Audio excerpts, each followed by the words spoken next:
hearing those names, I just tell you, I wasn't really excited about coming to this event. I actually was just on the road coming from Michigan State University, teaching about white privilege and some other things, but and I just dropped off the rental car and came here right after I dropped off the rental car, so excuse my non-fabulous attire, but you know, I had a lot of mixed feelings when I knew that the Trans Day of Remembrance event was coming up. I really am starting to take a step back from the spectacle of Trans Day of Remembrance, because for me, that's what it's becoming, is a spectacle. Because, you know, I was just kind of shocked, I guess, to be at such a wonderful gathering in a building to honor the lives of trans women that we've lost, but knowing that these spaces don't always honor us while we're living. And it's just, in my body and in my soul, it is so hard to compose rage, because that's what you know you should feel when you know what's really going on is rage. I'm angry. I'm angry that more is not being done. I'm angry, just like people who have come from neighborhoods who know when you call for help, it's going to be a long time coming. I feel like we've been asking for help for a really long time. This year, I don't know how many names are on the list. I just know that worldwide, we calculate them, we're talking about 200-300 every year. Every time I hear another name, like, I just remember when, you know, I even feel bad because I know that the Trans Day of Remembrance started in 1998 when Rita Hester was killed, and I was 18 in 1998. I hadn't even transitioned yet, but I don't know when it was. When it was probably around 2010 or so that I even knew there was a Trans Day of Remembrance, and I'm trans. And that was the first time I really heard about it, and I thought, okay, this is great. We're going to bring visibility, and when you start like raising your voice and you're like, these trans lives matter,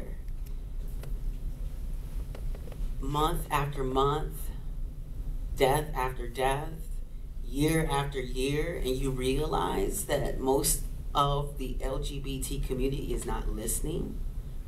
They don't hear you, or I don't know what it is. It's just not important enough. It's that privilege. You know, privilege is when you think something is not a problem because it's not a problem to you personally. And so, like, in our LGBT community, there's a lot of people not accounting for their privilege. There's a lot of people who are, I mean, you're supposed to be the help. The ones that we can rely on for resources. Instead, you're gatekeeping resources. Come on, Angelica. But, and I'm saying this from a place because right now, I'm tired. I'm exhausted. I just drove from Michigan. I am showing up to every opportunity. If those of you that are watching and listening on the internet and watching Trans Tech, I've been to the White House, I've been to Atlanta, I just was at Harvard, at Trans Tech in Harvard with Dr. Courtney Ryan Ziegler, and I'm exhausted. And I think that people who are not trans don't understand exactly how much effort it takes to show up. Just to walk out the door, first of all.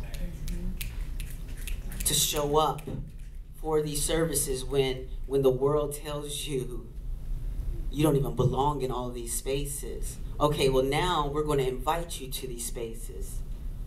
How are you going to get there?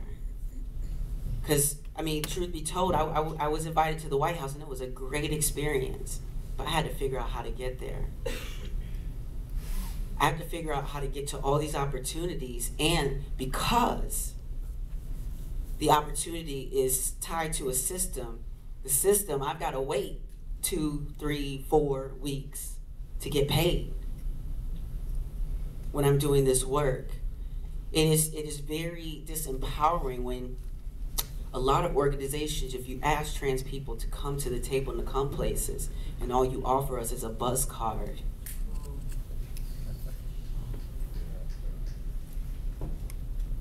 There is an emergency going on right now.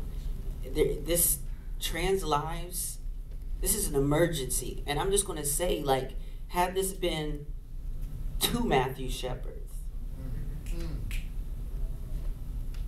because all it took was 1 to get the gay community to rally together and to make it nationally known that this is a problem and that this needs to stop. We're at an average of 200 to 300 a year. I don't know what's broken on your ambulance on your way to the crime scene that is happening within the trans community, but you need to move faster. This is a problem, and this is one of the reasons why I left to start my own initiative, because for me, the nonprofit industrial complex is moving way too slow for an emergency state.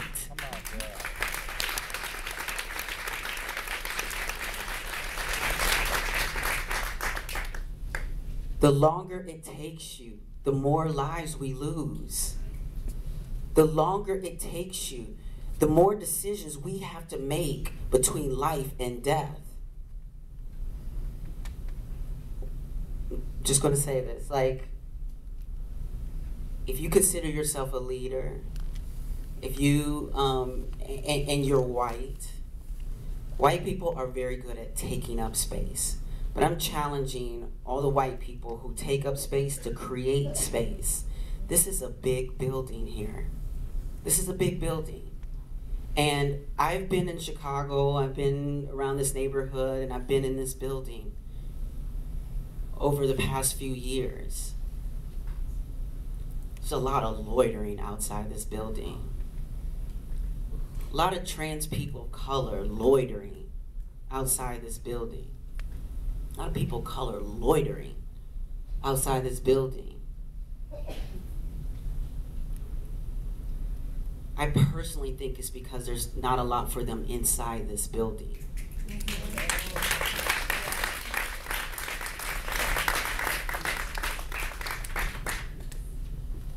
Don't let me take a survey of the community, the trans community in Chicago.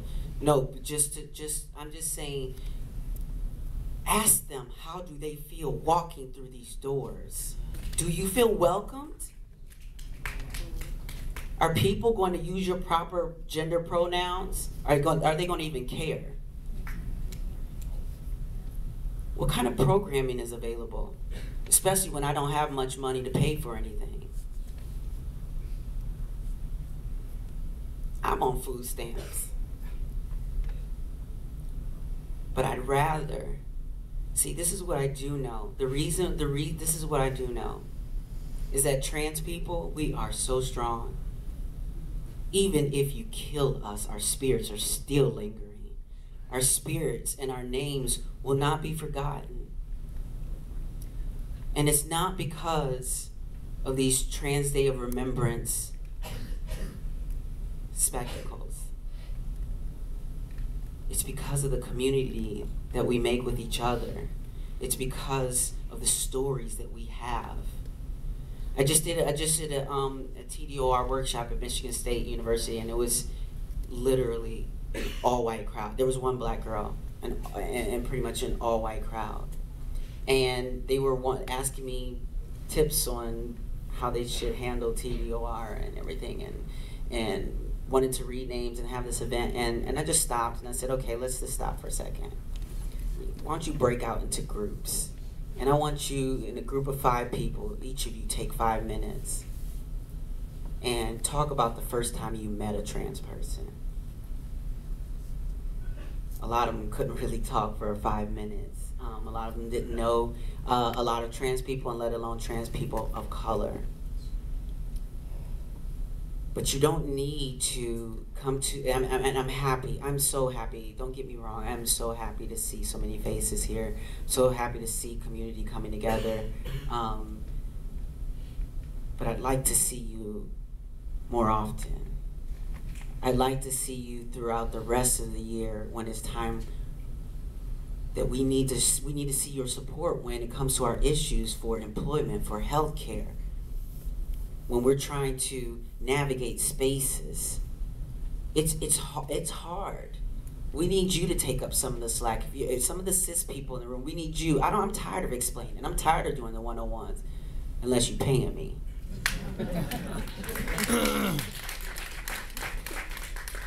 Other than that, I'm tired of doing the 101s. I'm tired of educating you. I'm not your personal Google.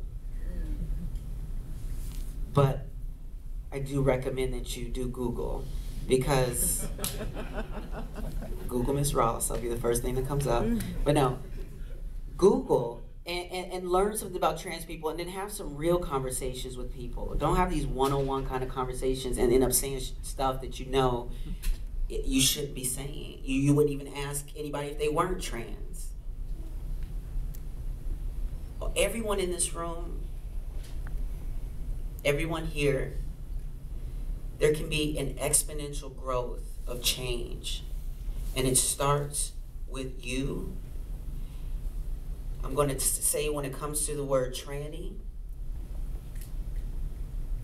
if you're not trans, it's none of your concern whether it's offensive or not. But know the spaces that you're in, so if you dare choose to let that word come out of your mouth, hopefully you're around people that feel comfortable around the use of that word. Otherwise, if you feel a little bit too comfortable around the wrong people, don't be surprised. Because the deal is, a problem when we talk about trans lives matter, people don't even know what trans lives are. A lot of people have it confused with RuPaul's Drag Race. When the truth of the matter is, it can be both and. I used to perform right across the street at the Kit Kat Lounge. But it's a different, the life in the club is way different than what we live during the daytime. And a lot of people, when it comes to trans people, you can't get away from the club life. We're your entertainment 24/7. Yes! Turn around, girl.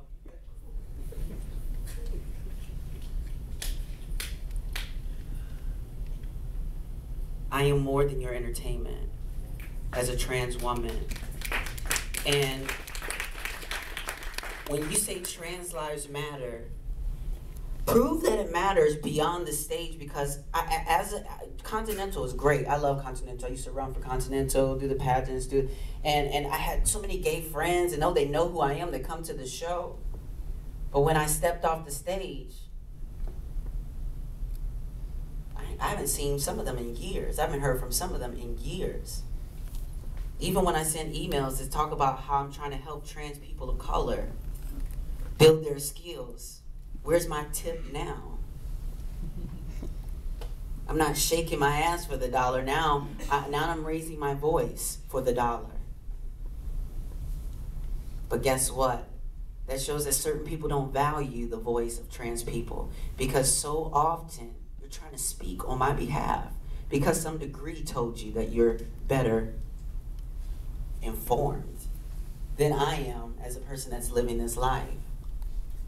If trans lives matter, if that's more than a catchphrase, prove it. Create space for trans people to develop. What space? Any space. We're kept out of all spaces, you name it. Spiritual spaces. The dinner table. College, the classroom. The work environment.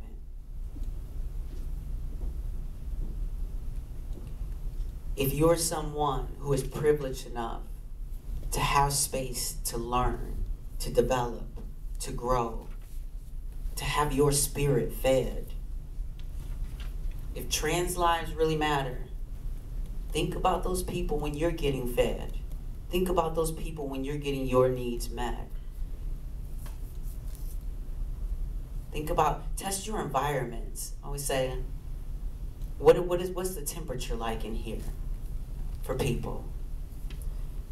Because I'm being very light on this. I'm not going to go fully all the way in, but the temperature is not all the way right in a lot of these buildings for people. So for me, this is probably going to be, like I said, one of my few last Trans Day of Remembrance kind of public things, because one of the apprentices with Trans Tech, Raina Ortiz, she told me that, and I wish I was with her tonight. She is having a dinner at her house, and she calls it Transgiving. Isn't that great? Yes. And she says that they, invite people into the community to have dinner, and they talk about, people they've known that they've lost, and just celebrate each other. For me, that's what I want to see. This can continue in whatever way it does, but the way that I'm going to celebrate Trans Day of Remembrance is by connecting to community, connecting to the girls. Like, we are getting more and more spaces now where we actually get to just let our hair down and laugh and not have to worry about someone calling us out our name, or not have to worry about our safety. Thank you for having me here tonight. I'm going to leave it at that. And yes, I wanted to hand the microphone to Precious just to say a few words.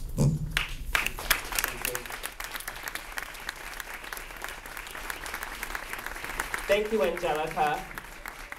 I know that I'm not officially on the program tonight, but I just wanted to come up and say a couple of words. We have a unique opportunity to invest into the life of a trans woman. Angelica is here tonight. She's not getting paid. She is financing trans people. She's teaching them technological skills. So I want us to invest into Angelica's pocket tonight, right? Because she came here tonight on her own accord. So I want us to raise some money and to put some money in Angelica's hand, because she's part of the community, right? She's here tonight, and I really want us to support her and galvanize behind her. Do we support Trans Tech? Do we support Trans Tech? Because the work that Angelica is doing, that is revolutionary. She quit her job, her full-time job at Chicago House, to start her own organization and to become an executive director. She didn't let anyone give her the title or tell her, oh, Angelica, you need to wait. You need a master's degree, which happened in this house. They told me that I needed a master's degree before they would promote me. So I left. Hello? I'm not tolerating that. Okay? The time has come. There are trans people in this community who are rising up, who are leaders, and the time has come that I'm so sick of this oppression. The time is over. It's time for leaders in the community to stand up. There are people every day who go to work and do this every single day in the field. It is tiresome. They are burnt out. These people don't have platforms to talk about the experiences and the bureaucracy that they are dealing in these community-based organizations. It does not get talked about, and I don't care. This is the space. This is the open community-based forum, the things that we actually need to be talking about, because trans lives matter. Is this real stuff? This is real stuff that we don't get to talk about. If you are a person who works in a community, and these are people who come over my house, who cry. I've been to Angelica's house. I have sobbed. I've talked to Jen Richards. I've sobbed. This work is tiresome. If you work in the community every day with trans youth, or you work in HIV prevention, can you stand up?